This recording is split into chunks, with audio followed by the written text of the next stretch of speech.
Ready when you are. Okay, well, hey, we're live. Hello, Westborough. Hey, Westborough. And we want to say a big shout out to Westborough TV, Karen Henderson, the general manager, and Jeff Poole, our newest bestest friend in Westborough, who's helping us with all the technical issues to bring this to you. My name is Kirk Whipple. And I'm Marilyn Morales. We are a married team of duo pianists, composers, educators, and we are here to talk about our exciting new program, Duos, Piano, Flamenco, Tango. Actually, it's not completely new because we've been doing this for a little while. And but before we go on, aside from those folks to thank, we also wanted to thank the Westborough Local Cultural Council. And let us say just a couple of words about that. Very important because folks like us artists could not do what we do without the support of folks like the local cultural councils. And they work very hard. They're volunteers. They don't get paid. All they care about is bringing culture and wonderful things to Westborough. So if you're one of the cultural council members watching this, thank you. If you know one, please thank them. Absolutely. Yeah. And also Westborough Cultural Council is part of the Mass Cultural Council, which is enjoying a banner year this year thanks to our governor signing off on the artist budget. So away we go here. We're going to get on with our... Did I say we're educators? Yeah. Yes, I did. Get this. Oh, wait. Yeah, you're going to learn some things, folks. You're going to learn some things today. What do they call this in Spain? Abanico. Everybody repeat that after me. Abanico. That's right. Just to make sure that the people in the cheap seats heard that one. That's also. Oh, you got to get in the mood. It could be. Tell us about that too. It's like a deadly weapon in Spain. Well, let me tell you. In the old days, when you went out on a date, you went with your chaperone, and of course, the chaperone didn't let you talk to the guy you were interested in, or if you found one that you were interested in, you couldn't get to them. So this was the language. So if you had it, like, for example, right there. I'll meet you at 4. And if you move it a little further, it's 5:30, yeah, 6. it just depends, And then it's like, if you go like this, oh, you're annoying me. Annoying me. I don't like that one. So, and then this is like, I like you, but I can't make out. I don't know what time I'm going to miss you. So, the language of the fans, and also in flamenco music, they have all these toys, and that's one of them. And in flamenco, they use one that is even bigger than this. Well, let's move on with our program because we have a jam-packed show for you today. Also, we wanted to show that hey, look at all that's going on here. Our Zoom with you now and upcoming broadcast beginning June 8th, Tuesdays through Saturdays. You can tune in for this show. So there's a lot of chances to catch it, and I'm sure more that's going to be announced on Westborough TV, Verizon 24, Charter 191. And look at that. Not all the cultural councils have a cool logo. That is awesome. Well done, really Westborough. Nice. Mm-hmm. And if you want to stay in touch with our duos that we're going to be talking about, you can join us on facebook.com/duos. And let's see, you know about us. Marilyn, could you please tell them about our two lovely dance duos? I would love to. Edwin Efrain Suarez. He is from Colombia. And Esther Pardo Aguilera, she's from Murcia, Spain. Murcia, Spain. Yes. And they met in Florida. They were looking for a chance to dance together.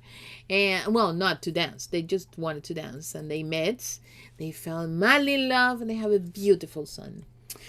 And our other dance duo. And then the other is Luis Vivas and Mariela Barufaldi. And they're both from Buenos Aires, Argentina. And they're only a couple on stage. Watch what they do on stage. But we're going to tell you about Mariela's little jewel a little later in the program. The kind of fun little thing that you get to hear about because you're watching the pre-concert chat.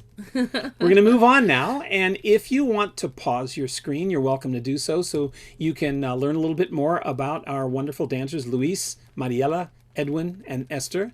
Or take a screenshot if you want to just stay in real time. And we're going to move right along to our concert program that we're going to present. It's a 1-hour program, again, entitled Duos, Piano, Flamenco, Tango. And there's our bio that you can read if you wish at length. And hey, check out that really nice logo from Westborough TV too. Very nice. Westborough's got it going on. I got to say that. You all rock, man. Well, at the beginning of our program, it features a piece that I've written for two pianos entitled... you're not going to talk about how we met and all that, huh? I thought you were not going to tell them about that. Well, we met in a piano competition in Portland, Maine. And... Girls, I beat him. Well, but don't you think I walked away with the prize, fellas? He married the competition. Yeah, if you can't beat him, join him. We wrote a 2-piano concerto, and we got married in between the movements. Don't try this at home. Yes, not unless you want to get married. Yeah, I mean, we fought before we got married. and then after that, it was just like peaceful. Okay, now back to our regularly scheduled program, folks. Okay. A oscuras, or... Oscuras means in the dark. In the dark. Well, in this piece, which starts off sort of like a rumba, you'll notice that there's a little missing beat every 4 bars if you're paying attention. Yes. And you'd count that like this: 1, 2, 3, 4, 2, 2, 3, 4, 3, 2, 3, 4, 4, 2, 3. And then it starts over again. That little spicy thing right there is something to watch out for. Watching the dancers and the pianists navigate that together is a little bit of fun. And that comes back also later on in the piece. On either sides of that, you'll feel it is a kind of a sort of a traditional medium-paced rumba. The company comes out at first, and then in the middle of it, Esther does a fabulous improvisation, a very lyrical dance, and this gives us an opportunity to say that while much of the program is through composed, and we're excited that we've composed much of the program and arranged it, there are some improvisational aspects from the dancers and from ourselves throughout. Makes this program kind of very fresh, and what you're seeing in the improvisations only happen that night and kind of is a little bit different every night. But sort of is the same spirit each time we perform it. It's very luscious. I love that piece. You know, it's really fun to play. And they're going to love this next triptych, or 3 pieces for 2 pianos, entitled Tres tangos para dos pianos. That's right, 3 tangos for 2 pianos. And in this, our dancers dance the outside movements, and in the middle there's sort of a little island oasis where they rest. And these pieces are entitled Tango C, which is Tango Yes. Tango Yes, and very definitely there's a big dramatic introduction, and then it goes into the heart of the tango. Tango, I get that big introduction yes, too. You do. Yes, you do. That's fun. The cadenza is Marilyn's. And Tango. Quizás, because it's like the piece that Doris Day used to sing. Perhaps. Perhaps. Yes. Perhaps. Yes. So it starts off as this really languorous, sort of a sensuous, very slow tango, and then it modulates into a waltz before coming back to the slow tango. So again, it's not always a tango in the middle of this. And we also get to, for folks who are not musicians, tell you about another term, which is a segue. Watch out at the end of this movement. It actually goes right after a sort of a tense pause. It goes right into the finale, which is Tango. No, I was going to say something too. The segue thing, you know. What about it's not this. I always thought that's what that was. Maybe that's where they got it, you know, continuing. It's like how they figured out you segue from one thing to another. Exactly. But tango no is notice it has a little scarvy thingy on top. That'd be that you know, tilde. Yeah. And it's not a mistake. It's a letter that we use very often in Spanish, and the ñ. Ñ. Actually, they have Ñ Day in the Google. Yeah, look up in Google. They celebrated the ñ very recently. A few weeks ago. Mm-hmm. And ño is such a powerful word that all you need is that part of the word. That's it. Don't use the other one. Don't use it in conjunction. So my American-speaking friends here, be careful if you're in Latin American countries like Miami. I won't even tell you what it is. Right. Well, you'll have to look up what the full word is. It's a little naughty. But don't worry, naughty. The way that we used it is not naughty at all. There's even a store in Florida called ño barato, which means ño, how cheap, you know. Yes, and it basically means tango. Oh, you betcha. That's right. Totally. And the music goes ta-da-da-da-da. No. So bad. So here we go, and next is two pieces for 1 piano, 4 hands. You know, I had people actually ask me, do you prefer two pianos or do you prefer one piano, four hands? And really, they even asked me, they said, do you play two pianos when you're mad at your husband? So I said, no. It just, they both have their things that is really challenging, you know. I mean, and also there are the pianos, advantages of the settings as well. yeah, I mean, it's like, yeah, when you play in the piano, two pianos, you have the control of the whole entire thing, you know. Notice she says you have control of the whole entire thing. But Well, when you play one piano, four hands, you're very limited. you're right on top of each other, which is great. Yes. Yeah. Well, and really, to be precise, I mean, with the two pianos in the distance, I mean, this were beautiful two grand pianos, and there were 9 footers. I mean, the distance was so long, you almost need an intercom to say, "Hey, don't stop rushing" or something, you know. well, and just so that folks who aren't pianists get the picture of this, there are the advantages and the challenges, in both settings. The advantage of two pianos, we're both at our instruments, making it easier for us to access everything, and which gives us all the sonorities of the piano times 2.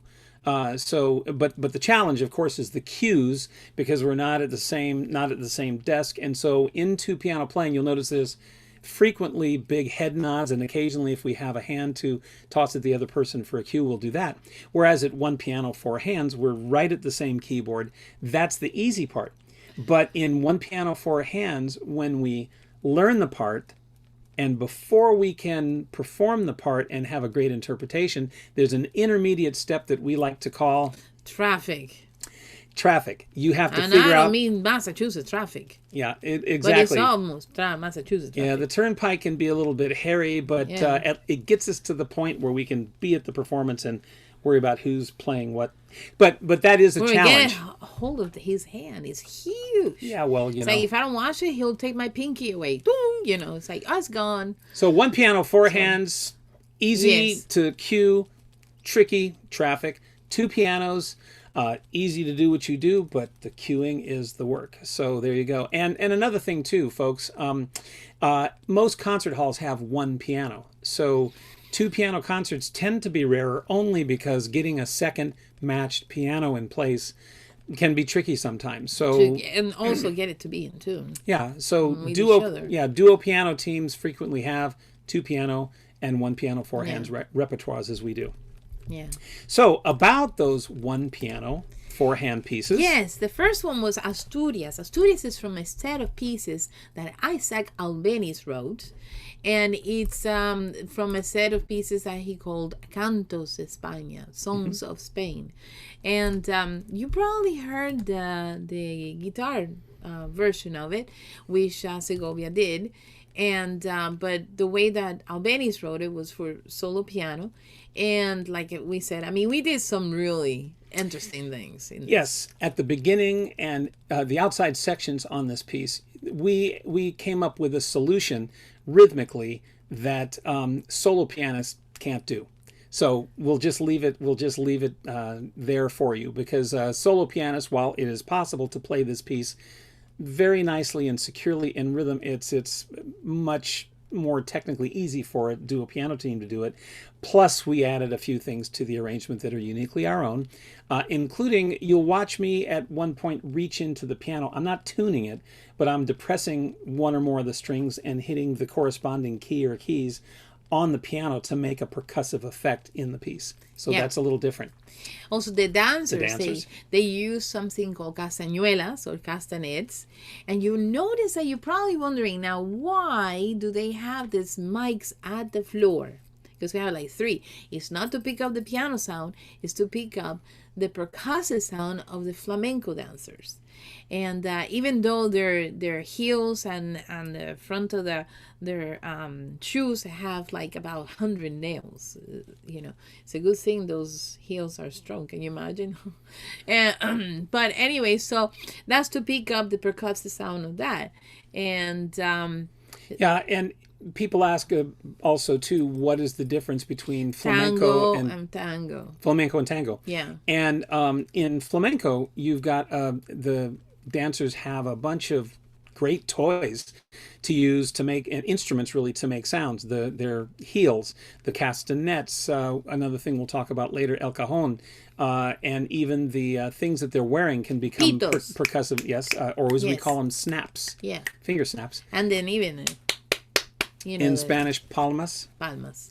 Yeah, and but with tango, it's not about the noise that they're making, but it's more about the intricacy of the dance, the connection between the two. And there's they do lifts and twirls, which you don't see in flamenco music so much. So watch for those differences between the two dance pairs, also between some of the music that's being performed. There's some different rhythmic and stylistic aspects between flamenco and tango music. So after Asturias, the Spanish dance, we did La Vida Breve, and it's the second dance. There's two dances in this. La Vida Breve by Manuel de Falla this is from an opera that he wrote, and it's very brief. It's only 2 acts long, and it's very tragic. This guy named Paco, he falls in love with this girl from the gypsy, and then he marries the wrong one. He marries someone with money, and then the gypsy dies. It's very tragic, and it doesn't get performed enough times. Well, this piece is fierce, and watch out for what the dancers do in the middle of the piece. The what they call the taconeo. Oh man! Which is the footwork when you hear the flamenco dancers pounding the floor. So lots to watch out for in that piece. Now, after the 2 forehand pieces, we return back, and actually the rest of the concert is at 2 pianos. Starting with a piece by Cuba's most famous composer. You're not going to say this again. So far. Kirk, you're going to give me red one. She's Cuban. Things. She's Cuban. So Cuba's most famous composer so far, Ernesto Lecuona. And this is, La Comparsa is kind of like a parade or a street party, and actually what I did is that I kept it pretty straightforward. I didn't improvise much. I kept it pretty strictly what he did, except but you can't leave anything alone. So there's definitely some Maryland touches in the piece. And he played El Cajon, and I don't mean the place in San Diego. I mean, careful, the folks from El Cajon, they won't tell you they're in San Diego. They'll tell you they're in. I mean, we've been to El Cajon. Oh, I always thought it was in San Diego. Well, near San Diego, but El Cajonites will tell you we're from El Cajon. Oh, what do you know? See? Anyways, but has nothing to do with that. No, El Cajon means the box, literally. Yeah. And I'm sitting on this very resonant instrument that gets used in flamenco music, especially at the juerga, or the flamenco party that they call it. And you'll see me improvising. Lots of sangria there. Yeah, for everybody. You'll see me improvising on the box, and then also at the piano. I'm also improvising vocally, so most of the content from myself on this is improvisational. And there's one kind of fun moment we get to tell you about that you wouldn't know if we weren't telling you this. But I don't know if it was because I was just getting so into the music, but when I made the transition from the cajon to the piano, I brushed my face, I guess, and my glasses flew several feet over the piano onto the floor in front of Mariela, our tango dancer. And in that moment, I was thinking, oh, great, I need these to see some things coming up. But she didn't miss a beat. She reached down, she picked them up, and she put them on the desk for me, at which point I said, gracias. And it was the only time that I spoke to the dancers the whole concert. So after the show, someone came up and said, hey, Kirk, what was up about that gracias moment? Was it musical? Does it have something to do with what happened? And I said, yeah, just thanking her because I needed them later. Well, yeah, no, I'm just happy she didn't step on them. Yeah, well, life that would have been really interesting. Life is what happens when you're trying to perform. But and what's the name of that thing that looks like a street light that they were farola? Using? La farola. Yeah. And they dance with the farola, and they use that in New Orleans. Actually, I've seen it in Mardi Gras in New Orleans and Rio de Janeiro, and of Rio course in for Cuba sure. they use them Yep. all the time. And very, very festive, very festive thing, and they very efficiently and artistically use it. Gives me an opportunity to say that aside from all of our original compositions and arrangements on this performance, all of the choreography was original by the two dance duos too. Yeah. So what you're going to be seeing is done by no one else so far. And after La Comparsa, we have on our program a piece that I wrote entitled South Beach Cinderella. Cinderella. I'll give you just 2 seconds to wonder who might have inspired that piece. Oh, geez. And I must say something. Most of these pieces, we recorded them a while ago for the two pianos and orchestra. So you added orchestra to them. Yes. And we played it with an orchestra called On Conservatory Festival Orchestra. And check out the abbreviation. UFO. See, our graphics department does a good job, don't they? Yeah, it has nothing to do with that. But the reason that I brought that up is because in South Beach Cinderella, at the ending, there's 12 bells. Yeah, you'll have to imagine them in our performance with just the two pianos. Also, too, they do a wonderful job with the story that you can imagine what's going on. It's a little different take on Cinderella. Musically speaking, there's something else to watch out for. Oh, yes. As in Oscuras, there's an odd meter that we call it. This time in 7, and a fast one, you would count it like this. 1, 2, 3, 4, 5, 6, 7. Don't say 7, because if you think about it, that adds an extra beat, which would be in 8. And it's in 7. And it's very infectious. After a while, you don't even need to count it. You'll feel it. It's very jazzy.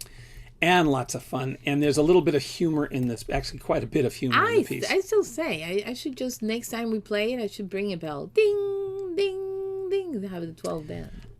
And by the way, too, folks, we should mention, if you want to know about our recordings and some of the other things we do, we invite you, please, please, please, send us an email at ccc@whipmo.com. Get it? Whipple Morales? Yeah, don't leave the ccc at whipmo.com.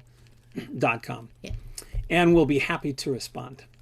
Okay, so after South Beach Cinderella is a piece by Marilyn's pen entitled Sevillana Linda. And Sevillana is a type of, it's like a country dance in the United States.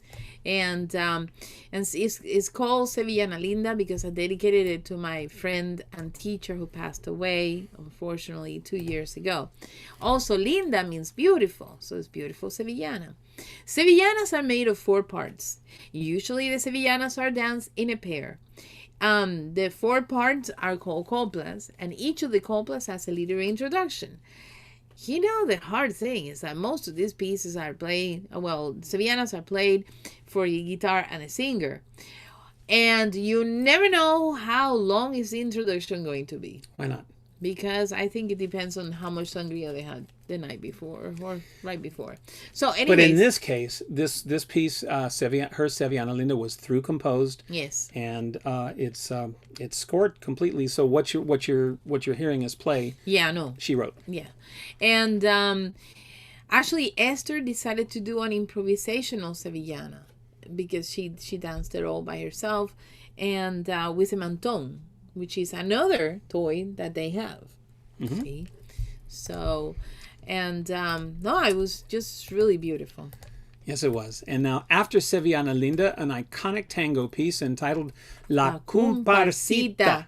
And I know you all heard this piece because they played it in so many. Who wrote it, anyways? Well, if you were in Hialeah or Havana, you would pronounce this gentleman's name E.H.M.